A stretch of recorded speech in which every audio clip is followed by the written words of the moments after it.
What we hope to trigger through this video series is a truth-telling justice commission here for Western Australia, an independent process governed through that commission, which will allow the voices of West Australian First Nations people to be heard through a process that will be respected, understood, and taken seriously. There should be a framework that is structured so that a series of recommendations are looked at in a very serious perspective and taken to say, well, we're not just collecting data, we're actually getting information that needs to be acted on. Truth-telling is about being honest about where these countries come from as a way of understanding and ultimately healing on that path to reconciliation. Truth-telling is a process of connection.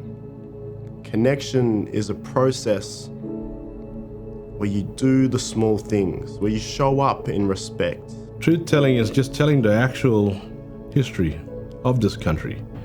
That means all of it, not just, sugarcoating what is Australia, but it's telling of all the massacres, everything that happened to the Aboriginal people, things that make the general public of this nation uncomfortable. The truth, well, you can't change the truth. It can never be altered. The truth is, like people say, there's their truth, your truth, and the truth. And you can't change the truth. Truth-telling for me is exactly as it sounds. It's about the true history of the place in which we reside, which is here in Western Australia.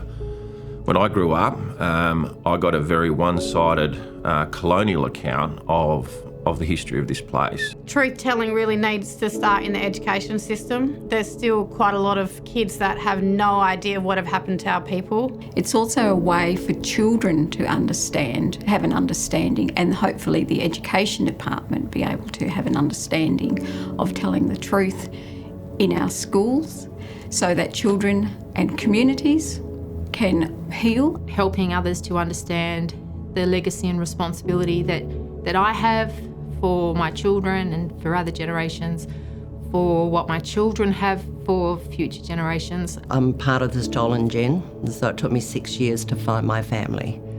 So I went through all the historical documents and the stuff I saw was pretty damn appalling. We need to have some serious truth-telling. The West Australian government need to do something because it's just going to go on and go on and go on. The only way that we will truly change as a community is if we all embrace the past and start to respond to what's happened in a proactive way.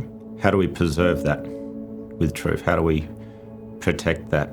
How do we maintain the dignity of the truth of that culture and restore the dignity?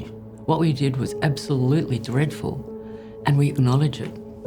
And we say, sorry, which we've done, but in saying sorry, we've got to do a hell of a lot more.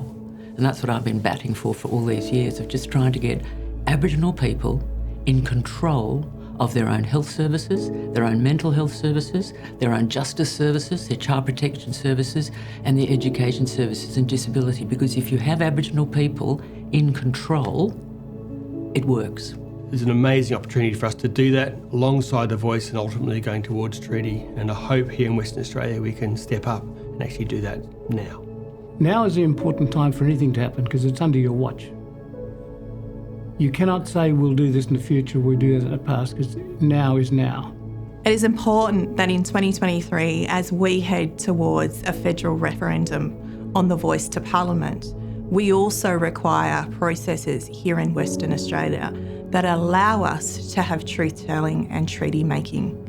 We need to make sure that we are laying the foundational pieces in order to make a successful referendum process.